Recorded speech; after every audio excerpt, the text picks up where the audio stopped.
এখন চৰকাৰে বনোৱা আইনৰ RTI কৰ্মীয়ে আজি আন্দোলন কৰিবলৈ বাধ্য কৰাইছে চৰকাৰে। ই এটা অসমৰ ৰাইজৰ কাৰণে এটা লজ্জাজনক কথা। অসমৰ ৰাইজৰ কাৰণে এটা লজ্জাজনক কথা।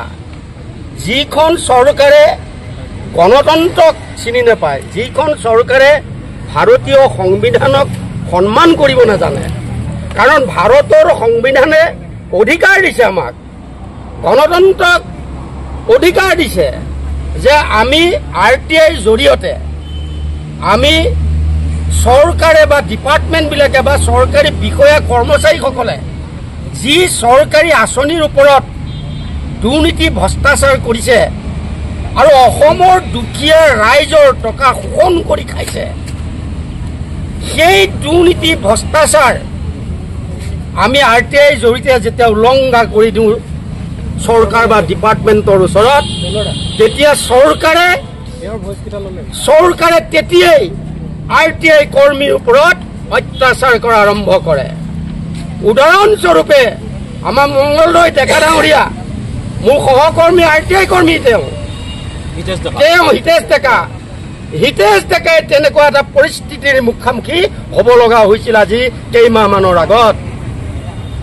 ঠিক একেদৰে মোৰ ক্ষেত্ৰত মই 3বাৰকৈ এইখন চৰকাৰৰ ওচৰত মই মুখামুখি হ'বলগীয়া হৈছে।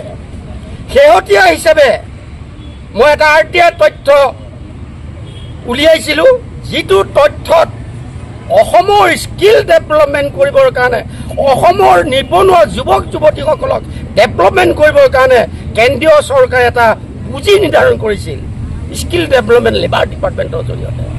সেই টকা আত্মসাৎ কৰি খালে এইখন চৰকাৰৰ বিধায়ক মন্ত্ৰীসকলে।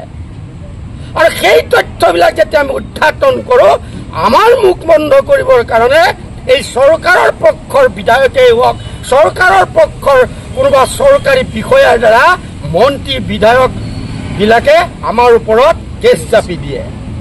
এই হৈছে এইখন চৰকাৰৰ অত্যাচাৰৰ স্বৰূপ। গতিকে আমি এতিয়া RTI কৰ্মী বহি নাথাকোঁ। আজিৰ পৰা আমি আৰম্ভ কৰি দিছোঁ যে যেতিয়ালৈকে আমাৰ এই 4টা দাবী অসম চৰকাৰ বা কেন্দ্ৰীয় চৰকাৰে দাবী মানি নলয়, তেতিয়ালৈকে আমাৰ RTI কৰ্মী সন্থায়ো বহি নাথাকোঁ। আৰু আজিৰ পৰা আমাৰ সংগ্ৰাম আৰম্ভ হৈ গ'ল।